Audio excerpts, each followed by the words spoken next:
Monday edition of Orange and Blue today, and we've got a game to react to. Cecil, Lammey, Andrew Mason, and not only that, Mace, we've got a quarterback. Bo Nix needs to be the quarterback from here on out. I will be disappointed if he is not the quarterback with the first team for that Friday practice. We obviously know he's going to be the quarterback on Sunday against Green Bay, but Matt LaFleur has already said he's playing few, if any, starters in the preseason game, in part because of the joint practice on Friday. So I think the next step is Bo Nix getting a longer look against the first team, and I think that can provide sort of the final data points to make this call and have him be the week 1 starter. So many good things from Bo Nix last night. I mean, it's pretty much going to dominate the show. We'll get to everything else, but I think one of the most interesting things to see from your locker room clips, Mace, the veterans had to see it, right? You couldn't just name Nix the starter because it would make the veterans upset. Tim Patrick and others, you can tell by these clips, they're seeing it. That's the sense I got. Now, I mean, it's not so much, gushing, but just understanding that what happened in practice actually did translate to the field. And, it's not 100% perfect for Bo Nix. I mean, hey, that first pass to Greg Dulcich, I mean, that was borderline hospital ball, unfortunately. And, and to the point where I think when Dulcich got hit, you're like, okay, get up, get up. Not that guy. Yeah. So it wasn't perfect, but he did settle in. He did have the rhythm and timing stuff going. Frankly, as I look back on it and do a rewatch on it, I think the day could have been even better for Bo Nix if he'd gotten some more yardage after the catch from the pass catchers. There weren't always opportunities there, but like the only kind of quibble you have is the yards per attempt with 21 attempts, and that's because it was very much kind of piecemealing your way down the field, taking some intermediate shots when they were there. So it's not a complete picture, but can he run this offense? Can he make plays? Can he do things beyond play structure? I think the answer to all these was yes. The answer is yes, yes, and yes. And I think of Josh Reynolds in the end zone. You make that connection. And I think of the Devon Vele play. The corner was playing with inside leverage, and Vele should have went to the outside where Bo threw it. I don't know if they've talked about that play, Mace. Yeah. But that was a play where I blame the receiver, a rookie himself, for going where the defender wanted him to go. Bo threw it against the coverage, which is what Vele should have gone on what seemed to be a choice route. If Bo threw it and it didn't land anywhere near Vele, I'm blaming Vele because Bo saw the leverage the corner was playing with and knew where to go. Yeah, and then on the Josh Reynolds thing, that appears to be a mistimed jump there going for the ball. Yep. But he put it where you wanted it to go. It was wild kind of watching the whole game. And this is it's true even of Jarrett Stidham, even though it didn't work out because of factors beyond his control. We'll get into Jarrett Stidham a little bit because I think he actually had a good day, even though in terms of what he did himself, what he could do. And Zach Wilson had bursts where he looked really efficient. If this team doesn't shoot itself in the foot, Cease, who's to say they don't push toward 50, perhaps? I mean, that's the thing. They scored 34, and there were points left out there.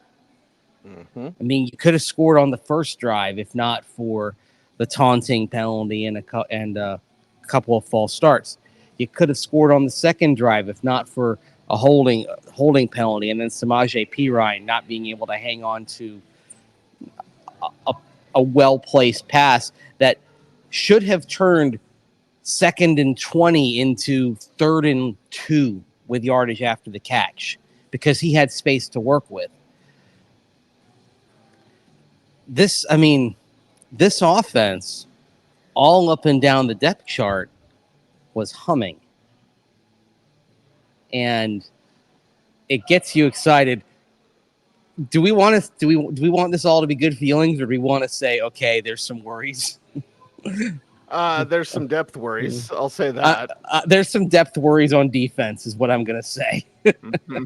Yeah, they didn't have Zach Allen, of course, didn't have Pat Surtain. They weren't playing John Franklin Myers, so it was not the defense that you're going to see in week one, but I had some concerns there. It hit me last night as I was walking back from dinner that there could be some shootouts coming this year, because I think this offense is going to have the ability to move the ball up and down the field, but it may be that there are some games where it's just they're trying to keep up with what's going on the other end of the scoreboard, especially with, I think scoring is going to be up this year because of the kickoff rules and teams starting further up the field. That's part of the equation there. The games could be different than we're used to in Broncos country. Yeah, and I think that's a little bit exciting, or maybe even a lot exciting, depending on how the game goes. We'll get into good and the bad. Start out rough, though. Start out with plenty of mistakes. Coach Sean Payton, he talked about him at his presser last night. Here's what the coach... Well, first, specifically, I want to lead into this because I want the context on it. I asked the question of Sean Payton about getting the ball back in the hands of players who fumble. And I asked specifically for Lucas Kroll. Part of it was I thought maybe if I ask about Lucas Kroll in this context, he'll give some information on the injury. He didn't hear, and then when he was asked directly about the toe injury, he didn't give anything more than toe. So, but I want to set this up because, like with Lucas Kroll, Audric Estime, Blake Watson, what happened after they put the ball back on the ground? Very quickly they got the ball again. So there was a pattern here to, maybe not an intentional pattern, but there was a pattern here to, basically saying, okay, send them up again once they put it on the ground. Here's what he had to say. Yeah, when I get over being upset with them, so there's a time there. But those are lessons, and pretty soon then they're lessons that can't happen, and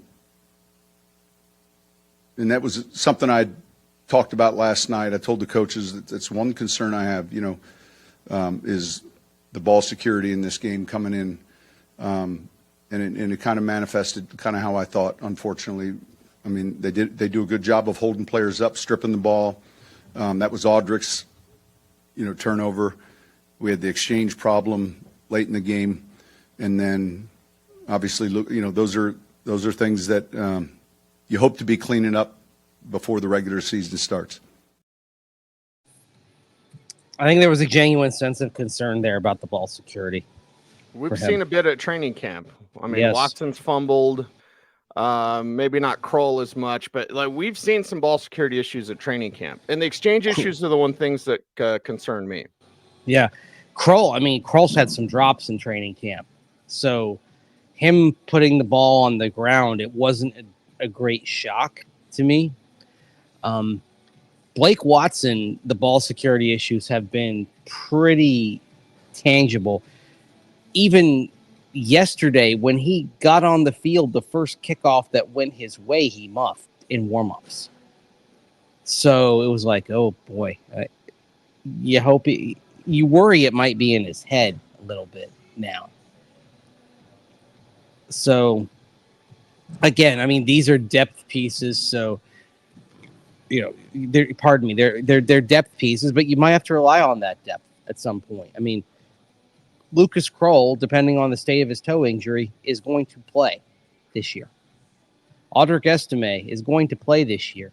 And then, of course, the center snap. I mean, went under center. Like, what was your observation on that? Not to be pro Bo Nix on everything, but I thought Wattenberg left a little bit early because it was still on his leg. If you watch the replay, the ball went back from Nix is under center, and it's a tandem thing. So Nix is leaving as Wattenberg is leaving for a play action thing, but the ball's still on Wattenberg's leg. So it was never cleanly like to the quarterback, and then I moved. And, that's what happens when we have a center competition. And Nix is working with a different center every day. Exactly. And they've rotated him around. It's something that you wonder if they're going to give Alex Forsythe the start this week in the first team reps this week, just as they're doing with Bo Nix, giving him the start on Sunday against Green Bay, because you want to get a look at him as well. Now, that being said, by and large, the offensive line did some good things out there, although you don't like the penalties. You don't like Mike McGlinchey's false start. You don't like Garrett Bolles' hold. At one point, I think it was after the Bolles hold in the press box, not me, but somebody else said, playing the hits. Playing the hits. Those are oldie hits, though. At least the Bolles hold thing. That's an old thing. Yeah. That's that old stuff. Yeah, but it was just like, oh man, if you ask the average Broncos fan about penalties on the offensive line, the two things that are going to come up are holding offense number 72, false start offense number 69. Mm-hmm. So you want to get that cleaned up, and the false starts. Courtland Sutton had a false start as well. I mean, the Tim Patrick penalty in and of itself should not have short-circuited the offense. Yes, you lost 15 yards, but you still had 1st and 10. Get those 2 false starts, all of a sudden, you're back 10 more yards, and you're in a situation where you don't have a lot of plays in your playbook. Even in week 15, you don't have many plays for, 2nd and 18, 3rd and 18, that kind of thing. So, and it's the negative plays, and it's the sort of thing that's going to drive Sean crazy because they patched up the other negative thing in terms of negative plays. No sacks. That's something that I think is very notable. And respectfully, the offensive line, no sacks in this game is about the quarterbacks getting the ball off on time, on rhythm, in a way that we did not see last year. Yeah, it was remarkable because there was pressure. Quinn Miners had a play where he got blown up and missed his man, pressured Bo Nix. Nix got rid of it. We saw a ton of pressure. We didn't see any sacks. I don't think it would be that same if Russell Wilson was around. I mean, the play where the Colts blitzed up the middle and Nix is fading back and he does the little kind of pop throw over the blitz to Josh Reynolds for a quick 11 yards. Look, that's a back foot throw, but that's a back foot throw that you are fine with because he's under the rush. And this is where you saw things on Sunday that didn't just involve Bo Nix stepping into his throws and being fundamentally sound in the pocket. There was really only one moment in the pocket where he had a back foot throw and he didn't have to. And it was that throw to Dulcich. And it explains why it was off. And then, he had that incompletion. He completed 16 of his next 20 passes after, or 15 of his next 20 passes, pardon me. So it was like he, kind of similar to what Joe Lombardi was saying, like that, maybe the first time there's an issue, but the second time he threw, he's going to get it. You don't have to have, you don't have to have more than one repeat for it to click with Bo Nix. And so he has that throw under the blitz. He escapes pressure, throws, going to his left, which is a tough throw for some right-handed quarterbacks. It's not for Bo Nix. Going to his left, off balance, off platform, and accurate. And it's like that scene in the Simpsons episode where they get school uniforms and they're all drab, and then all of a sudden they're out in the rain one day. It turns out the uniforms aren't color fast, and they turn all sorts of rainbow colors. And I think Lisa's like, red, green, yellow. I remember these. We remember what that looks like. Yes, like you're seeing it be crisp. Now one thing I'd like to see be a bit better, and this is again where it could have looked statistically a lot better if Josh Reynolds times his jump right. you get inside the 30-yard line, inside the 25-yard line, you want to be a little bit more efficient, but these are minor quibbles relative to dadgummit, the big picture We're of only this 15 team, minutes in when you said that. of this offense looking completely different and looking as Sean Payton wants it to. He'll be upset about some things, but I think he'll be pleased about plenty of others. Well, just listen. We seek the truth and speak the truth, and we're nitpicking on his first preseason start. Imagine what happens when he improves. Well, that's, you know what? We're nitpicking, but we're trying to put it in a context of saying this is what they're going to talk about in the meetings. Tim Patrick was joking. He was joking, but he was serious, a little bit serious when he told me that he expects to hear about his taunting penalty in the meetings. He didn't hear about it on the sideline, but he expected to hear about it today. That team meeting will get paused when that happens. Mm-hmm. Tim Patrick, today, you are probably a teachable moment. Mm-hmm. Yeah, unfortunately for him. Yeah. And if not for that, and it was one of those things where the defender was kind of in the area. I think Tim was doing kind of his own celebration, and certainly he's entitled to it. But when you've got a defender right there, it comes across as taunting. I mean, I think on the scale of on the severity scale of taunting, it's probably about a 2.5. And certainly having it be his first catch in a game in 31 months, that maybe had a little bit of a weight there to it in addition. But you still can't have that. And to go back to Jarrett Stidham for a moment, if you don't have that, what are we saying about Jarrett Stidham's performance? We're saying, okay, there's probably a field goal, if not a touchdown, because the offense up into those first couple of passes, you're like, okay, this looks good. Stiddy looks all right. Stiddy generally looked all right, but the story is Bo Nix. As we say, all roads lead to Bo Nix. And it really isn't a question of what can Jarrett Stidham do to keep the job. It's when Bo Nix shows he's ready for it, and then what will be. And if he's not all the way there and being ready, he is dadgum close right now. Yeah. The countdown is almost there, and we'll see coming up this week against the Packers what the kid looks like. I just urge everyone to go back and watch one throw. There's only one throw you need to watch, and it's the 3rd and 10 to Courtland Sutton, where Sutton's on the side. Nix extends the play. The defender leaps at him because he's so quick, as Jonas Griffith has told us, he's faster than you think. So he escapes. And the way he threw it, it was not set, not even really running in set. It was just almost all arm to put it in a spot for Sutton. What was that, 15 yards on a 3rd and 10? Sutton on the sideline. I thought it was 22, if I'm not mistaken. 22 yards. Well, whatever it was, just go back and watch that throw. Watch the way he manipulated the pocket, the way he extended the play, and then to release the ball in that manner and still get it there in a spot where only Sutton's going to get it on a 3rd and 10. Mace, I think he's ready. It was incredible. That was the throw.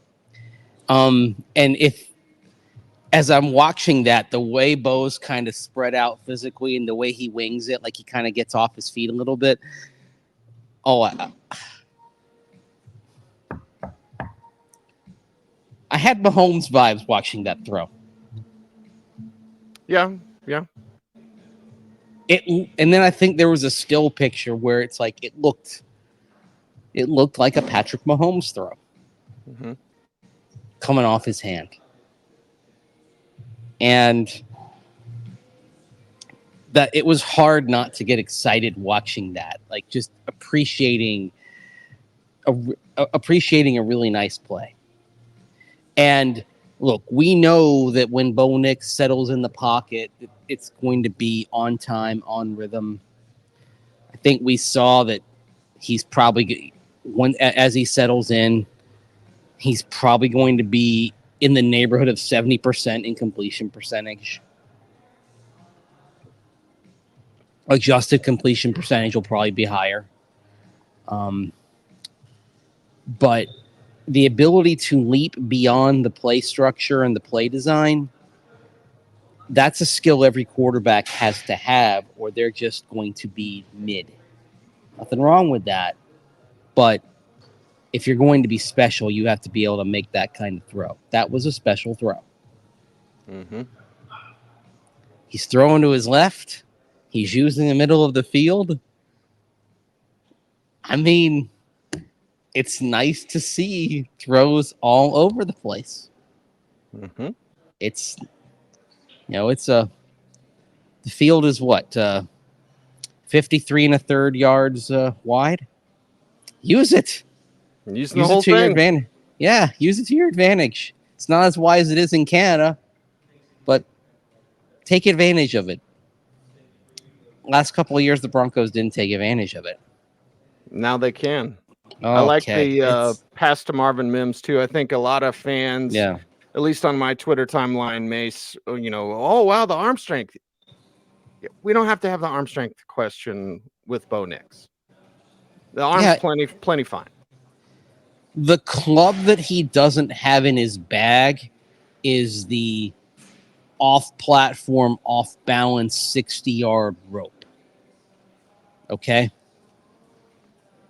But he has the 22-yard rope, off-balance, off-platform rope. He's probably got that to about 30 or 35 yards. And then in the pocket, he's got a deep ball. He can put some touch on it. It may not be the Russell Wilson moon ball, but there's very little that he doesn't have in his bag in terms of the throws that he can make. Mm-hmm. And in particular, if you can go toward the sideline on that out at the goal line, or you can go on a 15 or 20 yard out and you're in the pocket and there's plenty of zip on it. And we have seen that in practice. That's all you need. I mean, this isn't Tim Tebow struggling to get the ball, on a 15-yard out and thing one hops. This isn't that at all. Bo's got enough arm. He's gonna be he's gonna be fine. I mean, I think Sean Payton looked at that arm and probably said, "Oh, well, you know what? This is certainly more arm than late stage Drew Brees, and I made that work." Yeah. So it's going to be okay. It's going to be okay. Maybe that's our message to Broncos country. It's going to be okay. You got Bo Nix. It's eventually it's going to be okay. I'm glad you mentioned the depth on the defense. I guess maybe it's the light of day on Monday. I've got some concerns. I've got some concerns on the back end. I mean, they're not going to be as healthy as they were last year. That's No. just a given. They were number one in injuries last year. As far as avoiding them, it's doubtful they'll be number one again. And then on top of that, I think there may be some valid concern about the safeties. Obviously, you didn't have Brandon Jones yesterday. I got to go back and really dive into J.L. Skinner and Devin Key. Right off the jump, P.J. Locke misses a tackle on Mo Alley Cox. Mm-hmm. That was an unsettling moment, given the questions at that position. And I think that was part of why one of my takeaways from it is that there may be some games that look a lot different. I guess I had dinner with a couple of the other reporters last night, and at one point I said, well, I mean, are we buckling in for a 41-31 type of game down in Tampa Bay? I mean, I think there may be some games like that coming. And you had You had one last year in week 2 before Sean Payton throttled back the offense. The game against Washington, but there may be some more games like that coming this year. Hopefully you'll win more than you lose, but those can get really frustrating. It's like blowing an 8-2 eighth inning lead at Coors Field. I'll take your word for it. That was what happened to Atlanta yesterday at Coors Field. They blew an 8-2 lead in the bottom of the 8th inning and lost 9-8. So, well, it'll look different this year because you mentioned the Washington game and they ran to get back into that. So maybe the run defense is better, but yes, your safety play is going to be a concern. The aggregate of replacing Justin Simmons has to be better. They have to be healthy, and they have to play better. They have to be healthy. They have to play better. And then, guys, if they're thrown in there, they're going to have to grow. If this thing by midseason is involving Delarian Turner-Yell as a starter, I mean, you have to hope he figures it out, even though he will have spent by then probably 9 months recovering from a torn ACL. And he was struggling on the field before the ACL, at least on defense. He's a plus special teams player. That's why he's going to be on the roster one way or the other this year. But yeah, there's a belief around the NFL, and I think Sean Payton has it, that the safety position is probably one where you don't need to put as much in terms of cap resources into it. That may well be tested this year. As Gary Kubiak would say, we're fixing to find out. Yeah, we're fixing to see if they draft another safety next year, but we'll see, man. Before we go, we have three comments from the locker room. They're from Courtland Sutton,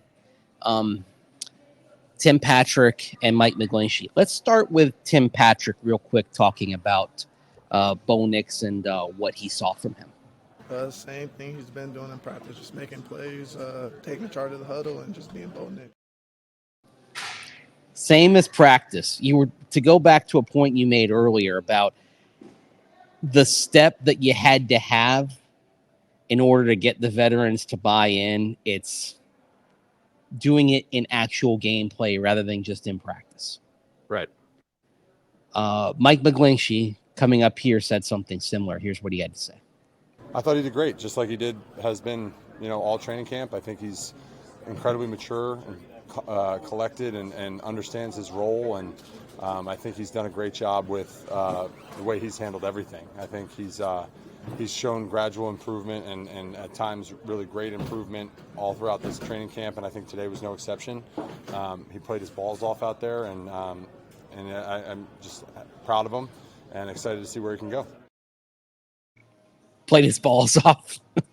All right. Yeah, I mean, yes. That's one way to put it. But what you're seeing is, I think you had the old pros in there that were waiting for it to happen in a game.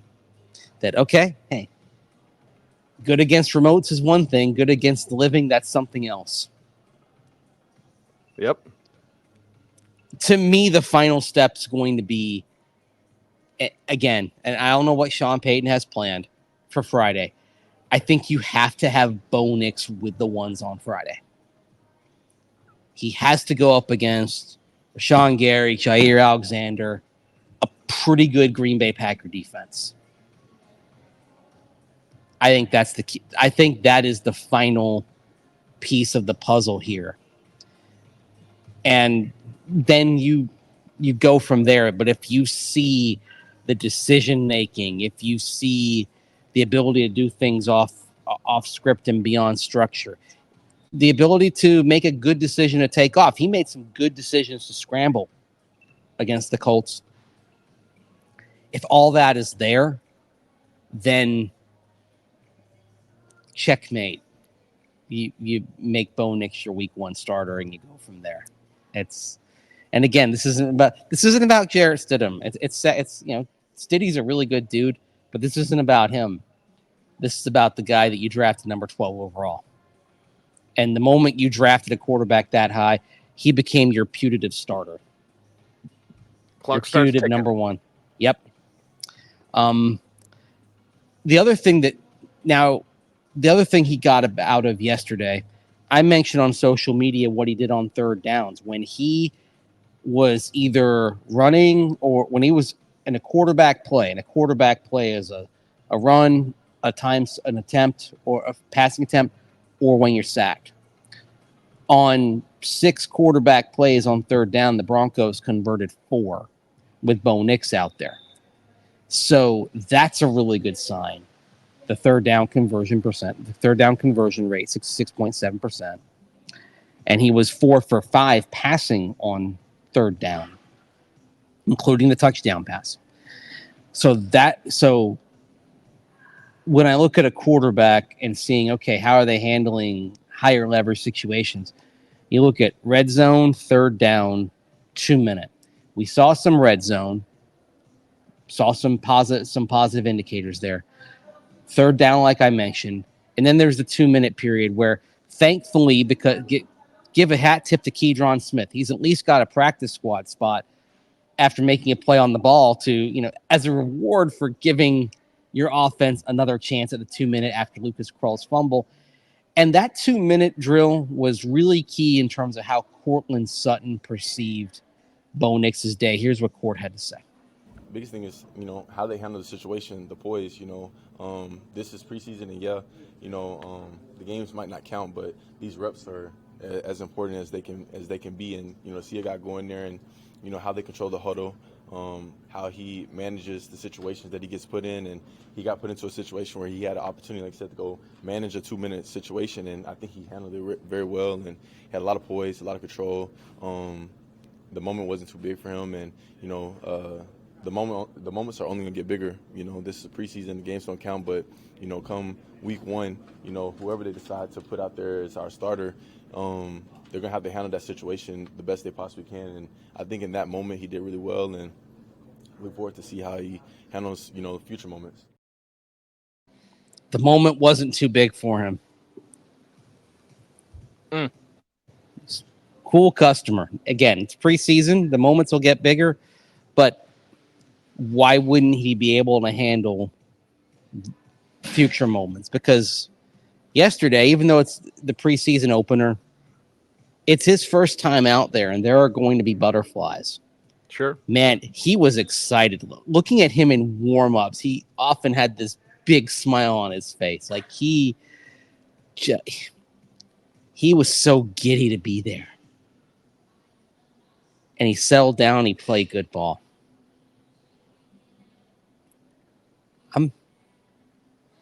I'm excited, man. I'm excited to see what's next for this guy. I'm pumped. And the look on the faces in the locker room, Yeah. that Sutton clip, you can tell Sutton's excited. That's Court buying in. Mm-hmm. And there's another thing that I was thinking about with Court. Of course, he had the restructured deal, and there was all the contract stuff in the offseason going on. I think everyone was concerned about how Court would feel having moved on from Russell Wilson, because he did have, in terms of touchdowns, his best season with Russ. Russ, threw the kind of passes that made the most of his skill set. And so there's a change in how Courtland Sutton is going to get his yards. But what he really looked and sounded like yesterday, and even during camp, is like someone who's really bought in.